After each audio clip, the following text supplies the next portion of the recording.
प्रिय विद्यार्थियों, good morning. आज हम कक्षा 10 विषय हिंदी और आज का हमारा टॉपिक है रस सिद्धांत वर्कशीट नंबर 66 को कर रहे हैं। प्यारे बच्चों, पिछली वर्कशीट में आपने जाना कि रस सिद्धांत के जो प्रणेता मुनि हैं वो भरत मुनि हैं और उन्होंने 9 प्रकार के रसों का उल्लेख किया है। प्यारे बच्चों, अब जो रसों की संख्या है वो 11 कही जाती है और एक प्रत्येक रस का एक स्थायी भाव होता है। अब स्थायी भाव कौन कौन से हैं? जैसे जो श्रृंगार रस है उसका स्थायी भाव है प्यारे बच्चों रति। करुण, शोक, रौद्र, स्थायी भाव क्रोध, वीर, उत्साह। ये आपके एग्जाम में पूछे जा सकते हैं, आप इनको अच्छी तरह से याद करें।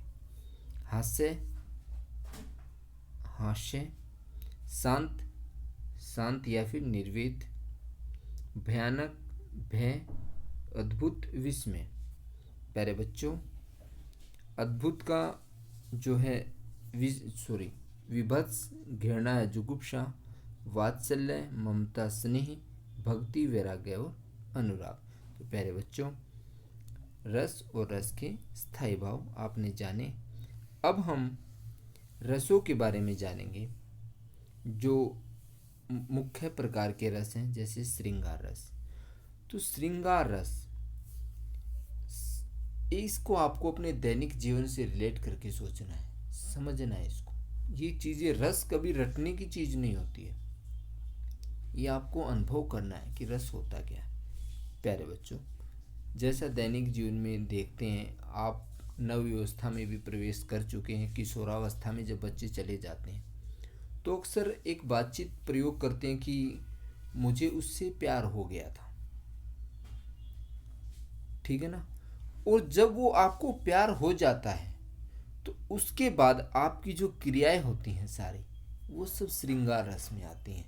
उससे छुप छुप करके मिलना, उसके पास जाना, और आजकल तो सारे काम फ़ोन से ही हो जाते हैं। बातचीत करना छुप छुप करके घर वालों से, रजाई में मुंह दे के बातचीत करना, या फिर वीडियो कॉल से बातचीत करना, घर की छत पे जा कर के। तो ये सब जो इनके जो क्रियाकलाप हैं वो सब श्रृंगार रस में ही आते हैं सारी चीज़ें। यहाँ पर एक उदाहरण लिया है नायक और नायिका, मतलब अभिनेता और अभिनेत्री। जैसे फिल्म में देखते हैं आप, प्यार होता है, मुस्कुराते हैं, मिलते हैं, जुलते हैं, वो कुछ भी करने को तैयार हो जाता है। यही तो प्यार है, यही तो श्रृंगार रस है। जहाँ नायक और नायिका या महिला या पुरुष की प्रेम पूर्वक क्रियाकलापों का, ठीक है ना, श्रेष्ठांक वर्णन होता है। प्रेम पूर्वक क्रियाकलाप होते हैं जैसे आप फिल्मों में देखते हो, या फिर आपको किसी से प्यार, जरूरी थोड़ी है महिला पुरुष का प्यार होता है, लड़का लड़की का प्यार होता है, माता पिता का प्यार होता है, बाप बेटे का प्यार होता है। प्यार कोई भी हो सकता है, जरूरी नहीं कि महिला और पुरुष वाला ही प्यार होता है, नहीं। और उनके बीच में जो क्रियाकलाप होता है, हंसी मजाक, सभी श्रृंगार रस में ही आता है। श्रृंगार रस का स्थायी भाव रति होता है और ये 2 प्रकार का होता है श्रृंगार रस। एक संयोग श्रृंगार और एक वियोग श्रृंगार।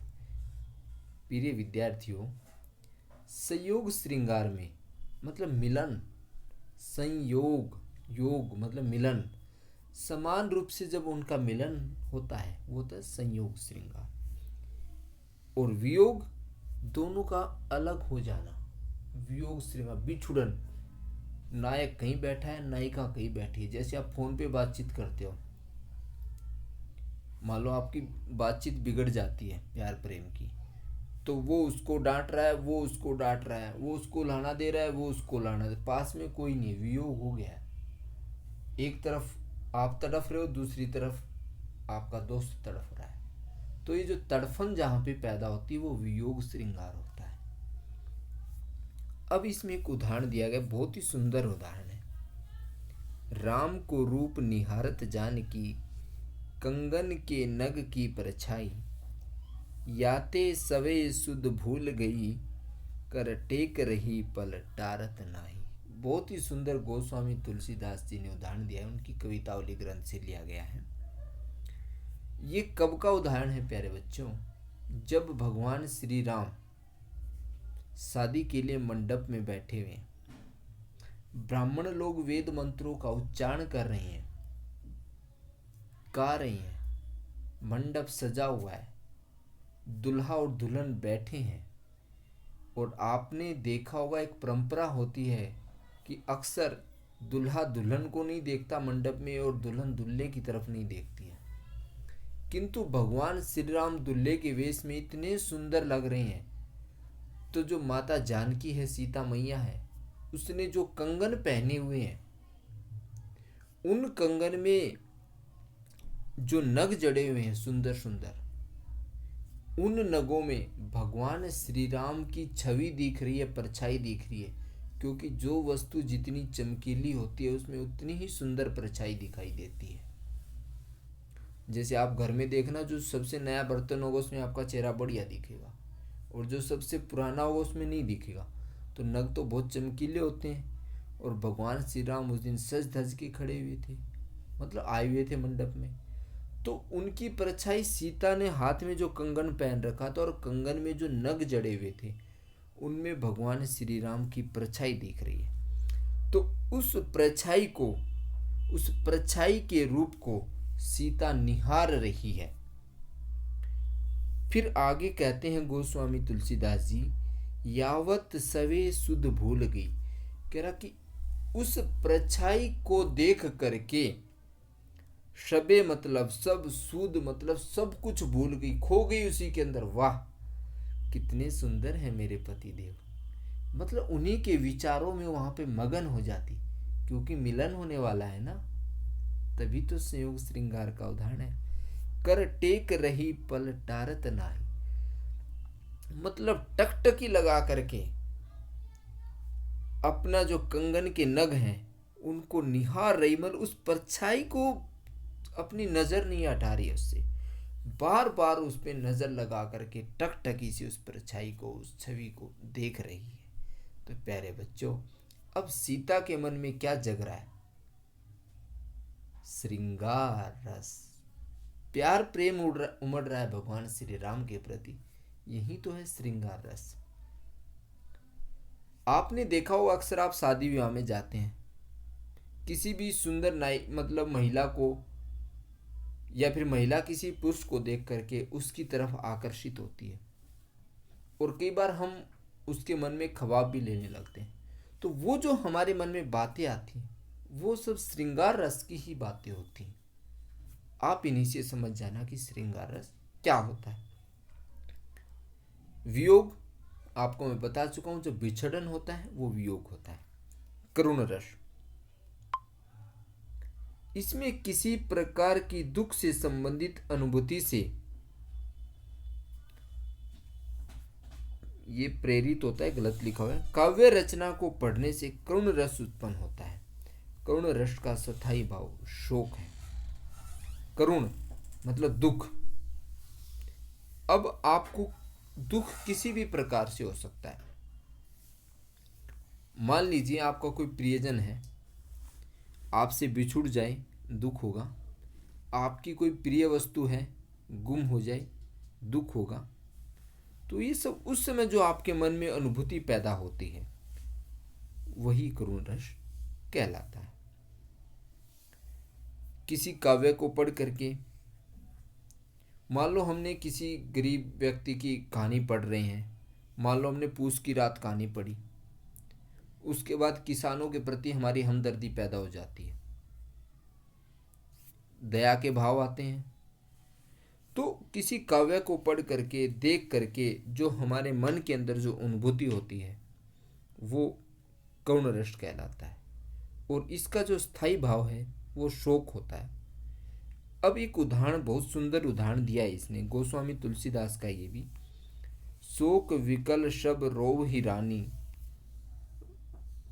रूप सिलु बलु तेजु बखानी, करही विलाप अनेक प्रकारा, परही चुमीतल बारही बारा। इसमें जो है शोक विकल, जितनी भी रानी हैं वह सब शोक से दुखी होकर के बार बार रो रही हैं। और वो जो है राजा के रूप को, शील को, बल को और तेज का बखान कर रही हैं। जैसे आपने देखा होगा अक्सर हमारे घर में किसी प्रियजन की मृत्यु हो जाती है तो महिलाएं अक्सर उस व्यक्ति की यादों को याद कर कर के रोती हैं कि वो तो ऐसा था, अब चला गया। अक्सर इस प्रकार की बातें आपको सुनने को मिलती, हाय अब हमारा क्या होगा। तो यहाँ पर भी जो है रानियां हैं, वो उस राजा के रूप को, शील को, बल को और तेज को बखान करते हुए दुखी हो रही हैं, बार बार विलाप कर रही हैं। कर ही विलाप अनेक प्रकार, अनेक प्रकार से विलाप कर रही हैं। पर ही चूमी तलब बार ही बारा, और बार बार अपने सर को पटक करके, जैसे धरती पे पटकती हैं, कभी इधर उधर सर को हिलाती हैं और बार बार जो है अपने सर को गिरा रही हैं। तो अनेक प्रकार से वो विलाप कर रही हैं। और अब आपको भी लग गया हो कि यहाँ पे करुण रस है, क्योंकि विलाप कर रही हैं, दुखी हैं, कोई प्रियजन चला गया है रानी का। तो इस प्रकार की जब भावना हमारे मन के अंदर प्रकट होती है, वहाँ पर करुण रस होता है। और करुण रस के उदाहरण अक्सर आपने अपने हर घर में, किसी न किसी घर में मृत्यु होती है, तो जो मृत्यु के समय का जो दृश्य होता है वो करुण रस ही होता है घर के अंदर। उस समय हर कोई दुखी होता है। अब प्यारे बच्चों, इसके अभ्यास के कुछ प्रश्न हैं। श्रृंगार रस कितने प्रकार का होता है, उनके नाम लिखिए। तो प्यारे बच्चों, श्रृंगार रस दो प्रकार का होता है, संयोग श्रृंगार और वियोग श्रृंगार। करुण रस कब उत्पन्न होता है और उसका स्थायी भाव कौन सा है? तो प्यारे बच्चों, ये तो आपने समझ ही लिया होगा कि जो करुण रस है, जब हमारे हृदय में किसी प्रकार के दुख की अनुभूति होती है, तब जो है करुण रस होता है। और करुण रस का स्थायी भाव शोक है। अब हमारा प्रश्न नंबर 3 है, यहाँ कुछ रसों और उनके स्थायी भावों के नाम की सूची दी गई है, उन्हें सुमेलित कीजिए।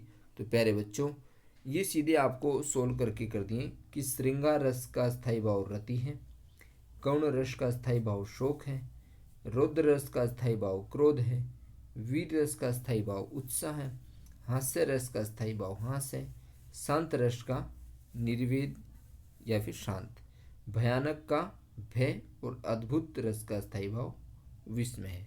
तो प्यारे बच्चों, आशा करता हूँ आप इस वर्कशीट को समझ गए होंगे। धन्यवाद।